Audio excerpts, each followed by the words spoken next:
tell us about the full life experience of a cow raised for its meat.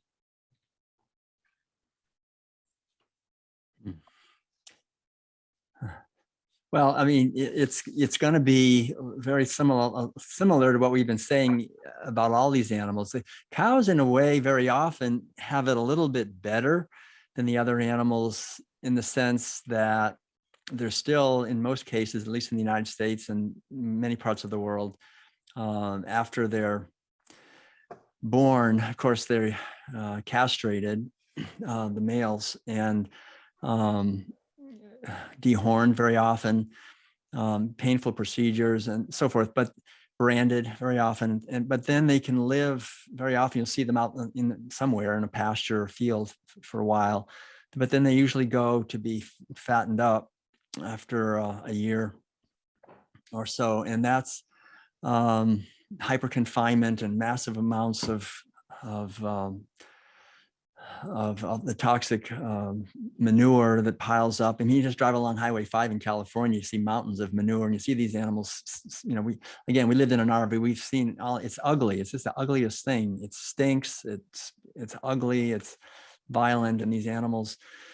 We went to the largest beef slaughterhouse in the world in Amarillo, Texas, just to see what it was like there. And my heart really went out, not only to the cows, but to the workers, to just stand there all day and stab animals. And it's a terrible, it's just a terrible thing. I mean, the fear and the stench and the horror of these animals just being seen as mere pieces of meat and being killed. And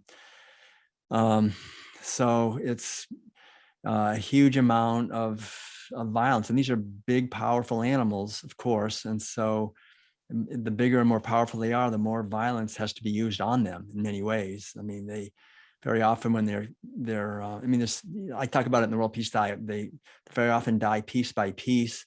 The stunner misses or something, and then they go down the line, they're still conscious. It's terrible to talk about, but they're skinned alive and so forth. So we don't know. And chickens go through this. I mean, all these animals go through the stunning can miss, or the knife that cuts the arteries misses, and their animals are still alive when they're thrown into the scalding tank. They're still alive. And so no one knows the horrific nightmare that these animals endure. And again, it's completely unconscionable, but like we've been saying, it's covered up. And that kind of violence and abuse, it really says something, I think, about why we have the wars and the injustice and the disease that we have in our human society. If we don't address this, how can we expect to meaningfully address anything else, really?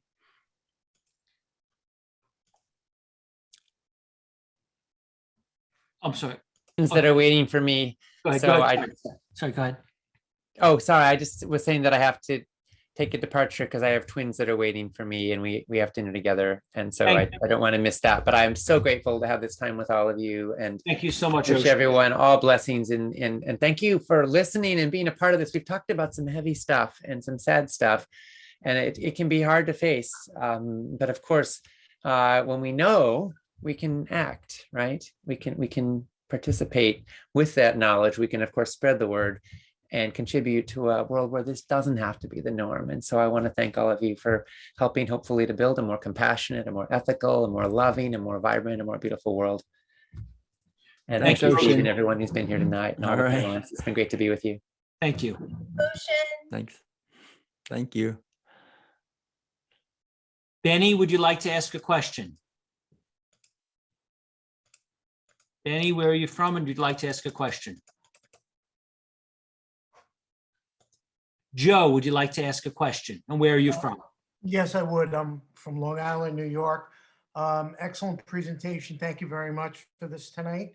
I've been closely watching this movement. I've been part of it since the 80s. Actually, Ocean's dad inspired me with his first book that came out.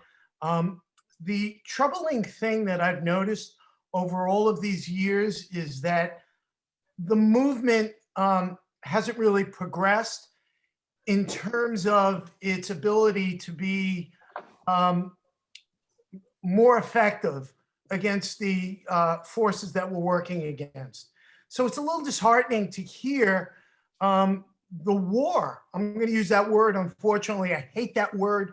Maybe there's a better word, but the approach that we're taking, we're being outpaced, and unfortunately, the young people that are joining the movement, are either into it for their health, their environment, ethical. It's not comprehensive. It's not forceful enough that I believe it's making enough of an impact. I'm fighting like hell. I will not stop. I believe one person can make a difference. And I'm not letting any of those forces slow me down. But I'm going to tell you from my bottom of my heart, after observing this thing for close to 30 years, I'm seeing this thing commoditized. I'm seeing it defined by corporations. I'm seeing it looked at as a fashion statement to some degree. What you people are talking about is something so damn serious. It's mind blowing, So it's not brought up to that level, and that concerns me. Thank you. Yeah, I think I'll just say briefly. I think I agree. I mean, we would love to see faster progress, and what is actual progress? Sometimes it's hard to tell. But we've got to understand, of course, this is 10,000 years of momentum that's been going along. And so as I talk about in the World Peace Diet, the very core of our society is animal agriculture. That's the defining characteristic of this culture. So asking someone to go vegan, it's like asking them to leave their tribe. It's a tribal fear people have.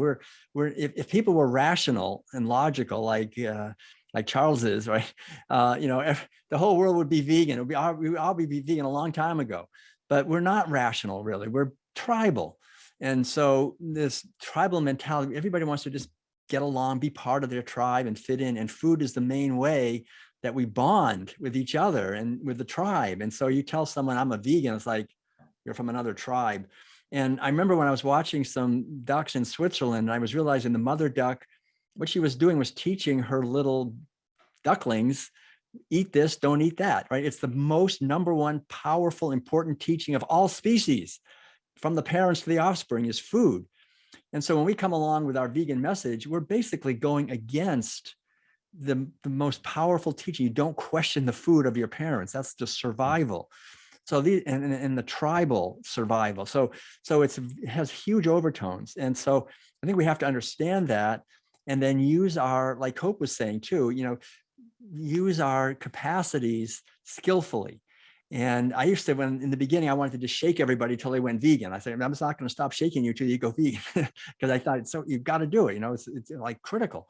Then I realized if someone came up to me with this idea that I'm wrong and they're right, that basic idea, I'm going to change you because you're wrong and I'm right. That's how we vegans feel. Like we're right. We know we're right. And we want to change these non-vegans and make them go vegan. Then the world would be great. But if someone came up to me with that mentality of you're wrong, I'm going to change you, the natural healthy thing is to, put up your dukes and defend yourself. So that's what we get. We get a bunch of people fighting back, of course. So that's why I think the whole idea that I'm emphasizing, I think the movement is moving in some ways in that direction, is that we need to really embody veganism as loving kindness and compassion for all beings, animals and humans, and plant seeds effectively. Like Hope was saying, find out what that person, what resonates with them, and find our unique strengths and work with those. What are we good at? Are we good at rationality and write books? Or are we good at cooking demos? Or are we good at organizing conferences? Or good at doing podcasts or doing music or art or videos?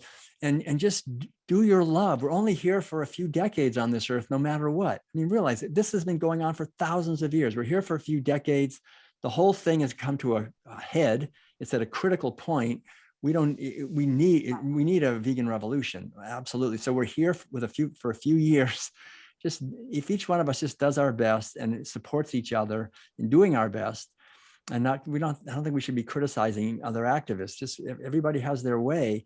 and do your best to bring and embody the message, really do the inner spiritual work that needs to be done so that our words and our being are congruent. I think that's really important, that we're congruent in our message. We're talking about compassion and kindness and caring and sustainability and tenderness, that we actually embody this, and we'll plant those seeds and just tell our own truth. I think that's really the main thing. The last final thing I'll say is, if there's one truth we can share, I said it maybe a little bit earlier, but it's the idea that the only reason I'm eating animal foods is because I'm following orders. And that's true for everyone. So when we mention that and just say, gosh, I'm so glad I discovered that the only reason I was eating animal foods all those years that I was doing it was because I was just following orders. I'm not doing it anymore, and it's great. We've just planted a truth bomb in a sense, because that's true for everyone. And the person's own wisdom and compassion will help nurture the seed we've planted. And then we can let go. Just do the best to plant these seeds of truth in others with love and compassion and kindness and caring, and it'll work. I mean, I think people are open to this message. We have to stay on track with the message and try to embody the message, and avoid the temptation to judge and shame and blame and criticize other people, but rather bring the message and speak our own truth, basically. I agree with a lot of that, but I also kind of disagree with the question a little bit, with the questioner. Like if you just look at 10 years ago, especially, or 20 years ago, especially, but 10 years even versus now, it really is night and day in terms of the amount of activity of and the amount of options out there. And so, yes, you can feel bad that it's not being solved overnight, and it's still probably going to take years, if not decades. But there is already, like, the way I would phrase it or put it in terms of, like, you know how they talk about the stages of, first they ignore you, then they laugh at you, then they fight you, then you win. So I see 20 years ago as they were still in the ignoring stage. And now we're in this big mix of some people still laughing at us, some people are fighting us, and we're getting a few wins here and there. And so we're just in that mix, and I see forward momentum. Despite the truthness of some of the things said, like a lot of times you have to take, zigs and zags until everything comes together. And I see a lot of forward momentum here. Mm-hmm. I would agree with that. I know we've been a lot on this, but I'll just add really quickly. I would agree that with Charles and Will, we've come so far in the last 30 years. And I just heard that in the US, there was a new survey that just came out that 10% of the US population says that they are vegetarian or vegan. And that's up just like 5% from just 5 years ago. Between 2013 and 17, it was about 5%. So just in 5 years, it's grown 5%. I mean, it's doubled. That is fantastic growth. And for a social movement, I mean, these things can take generations and generations. So we are actually moving at just a rapid rate, and we don't even realize it. It's very exciting. I think it's about reaching critical mass too, and that 10% is especially if it was vegan, but still, when you get to a certain critical mass, it goes snowballs faster and faster. So I think it's important to stay positive, stay on track, and just keep planting seeds every day. Plant seeds, just keep planting away, and if we all do our best, we're definitely making a difference. Yeah, and once you switch over, the tribalism works in our favor. Right. Exactly. Because then everybody has to come on board because everybody else is doing it. It's reached that critical mass. Yeah. Right, vegan tribe. Yeah. Jerry, would you like to ask a question, and where are you from? Yes, I would like to ask a question. I live in Portland, Oregon, and I had no idea about any of this stuff until about 6 years ago when my husband suffered a major heart attack and he didn't get better. And I learned that the real way for him to heal was by changing the food that he ate. and that he'd been eating for 30 years that almost killed him. So I wasn't really interested in animal rights or any of this stuff for a long time. You just start picking this up by osmosis, though, the more you get into it and the more you start reading and, you see the light. But after this long, I am seeing that, yes, of course, we'd like everybody to be healthier and have a better immune system. But it's not just saying, this is the light, here's the way to go. People have very strong religious beliefs, very strong cultural traits. I had posted in the chat that I am half Chinook Indian, and the salmon ceremony is the biggest thing in our culture, which obviously includes, catching a fish, praying over it, and killing it and eating it. And I guess my idea I'm coming to is that it would seem to me that it is better for the quote movement to get more people to eat less animal products than to insist that more people become militant vegans. And I just see a huge divide. The more that we interact with our family and friends, I don't want that conflict. The compassion needs to come from both sides. And that would be, I think, where I am going to continue to put my efforts at this point. So I'd like some feedback on that. Well, thanks. It's great. Go ahead. You want to start, Hope? Go ahead. Well, that's fine. Oh, okay. Well, no, I just would say it's great that you've come this far and you're doing, you have this awareness and it's growing. For me, having been a vegan now for 42 years and most of that time being an activist, I think the way it is, the feeling I have at this point is it's such good news. I mean, it's like the really good news is we don't have to eat any animals. No, we don't have to terrify and terrorize and kill and slaughter any animals. So why would I ever tell people to do a little less raping, do a little less killing? I mean, it's like, no, I'm just going to say it's great not to do any, right? It's just, and if people want to do a little bit on their own, that's their choice. But I think it's not, it's not about being militant or non-militant. It's about being joyful and happy and celebrating the fact that we've been given a physical body. Every human being has been given a physical body that doesn't require any animal to suffer to get all the nutrients that we need to thrive and celebrate our lives here. I mean, that's the bottom line. There's no nutrients that are in animals that didn't get into the animals except by plants, right? So we can eat the plants directly. We don't have to imprison or catch or steal or whatever, harm and abuse any animals to get those nutrients. So maybe people in the past did, and they, for whatever reason, they thought they had to, but now we're in a situation where we can really be free. We can liberate ourselves from these ancient practices and create rituals and ways of living that are based on respect and for other beings. And I remember, for example, being in New Zealand and giving a whole talk, on this stuff. And a bunch of Maori were there. And when the people from New Zealand that organized this lecture said, "Oh, this is going to be really interesting because the Maori people, they eat a lot of meat. They love fish, especially. That's their traditional food is fish." And I don't know what they're going to say when you're finished. So I gave my whole talk. And at the end, the Maori elder stood up, and he had a question, and I thought, all right, here we go. And he just stood up and he turned to everybody in the audience and to all the Maori people especially, and he said, "What this man has been saying is absolutely right.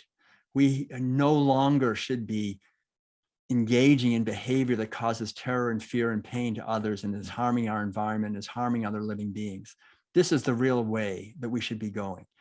And I think when we just deliver the message with love as an option that's available, people will get it. We've given lectures in Iowa and in the middle of hog country to a bunch of farmers. And we just tell these basic truths that no one's eating animal foods except for their own, because they're following orders. And they all go, yeah, that's true. And they know it's not good. They know it's not healthy. They know, everybody knows. We don't have to be militant. I mean, just tell the truth and with love and smile and offer delicious vegan food. And it's a win-win. It's an absolute win-win. And don't try to change people. If I try to change them, like being militant, they won't change. They'll resist. Just change myself, make myself be what veganism is, and the people will change. You don't have to try to change anybody. Just live this truly, and the people will change.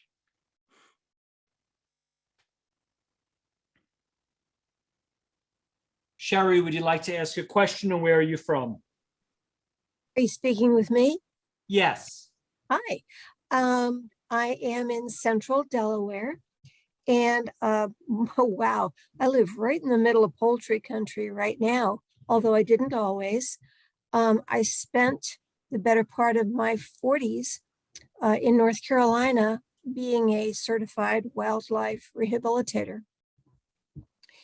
During that time, I had received over 100 hours of training and was working with veterinarians. I had volunteers from the NC State Vet School helping me. And we had talked a little earlier about the sentience of animals. And I want to tell you that what I saw about the way animals care for their young, the way they relate to each other, the way you can actually see that there is very little conflict interspecies.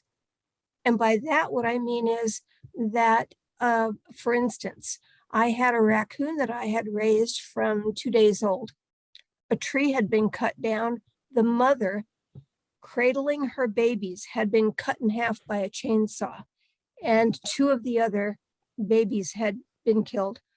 And this one was rescued by a tree service guy. So I got it when it was 2 days old, and it was all mouth. And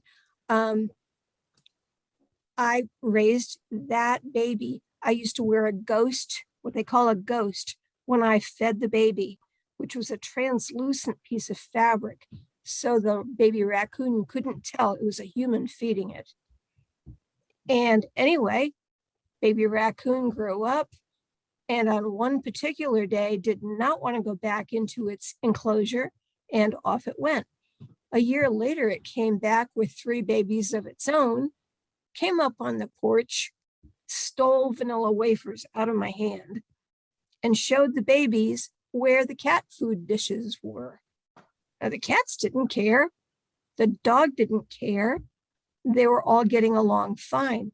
I think a lot of our misconceptions revolve around our own tendency to want to believe that us versus them kind of thing. And Will, I respect your ideas about tribalism. And at the same time, you know, we often see stories about interspecies relationships that should not have worked, but they do. So, and I'm sure a lot of people are going to come at me and say, you should have let nature take its course. You shouldn't have been saving those animals, but it's okay. I'm fine with it. Anyway, I'd love your opinions on that. Oh, one more thing too. This is a message to what Hope said about the economics of it. When you go into a store and there are 2 or 3 medium okay avocados and 5 dozen conventionally grown avocados, which one are you going to buy? For me, I'll spend more money to get less food to support the organic farmer. That's just me. What do I know? Gentleman, lady? No, I think you told a good story. Thank you. Okay, so I want to thank everyone. And if each of you could make a 30-second closing summary comment, and again, tell us how to stay in touch with you if we would like to stay in touch. Will, you want to start? Okay, well, I think I've already said pretty much plenty here, and it's time to stop. So I'll just say thank you all so much for your kind attention, for caring.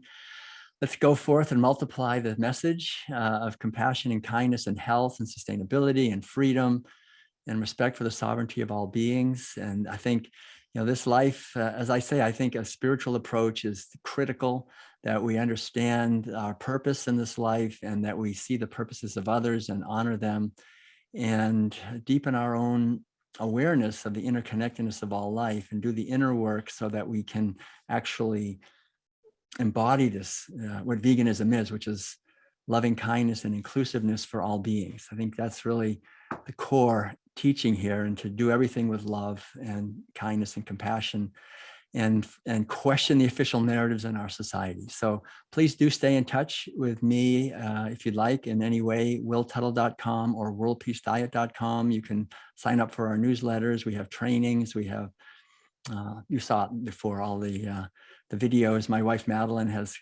Madeline's Intuitive Kitchen and our food forest and the schedule of lectures and so forth. So we're happy to stay in touch and answer any questions you may have. Thank you. Charles? Yeah, I just want to echo thank you to everybody who's here and everybody doing their part. I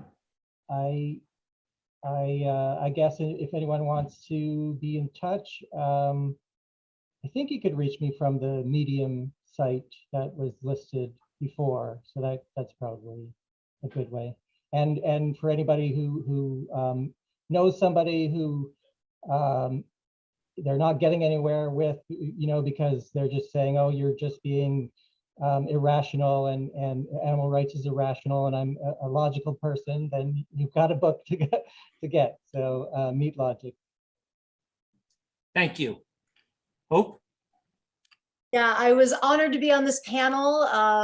And Stephen, thank you so much for putting together this amazing conference. You do a great job every year.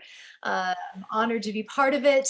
And I would invite everyone to check out my podcast, hopefortheanimalspodcast.org. I put the website in the chat.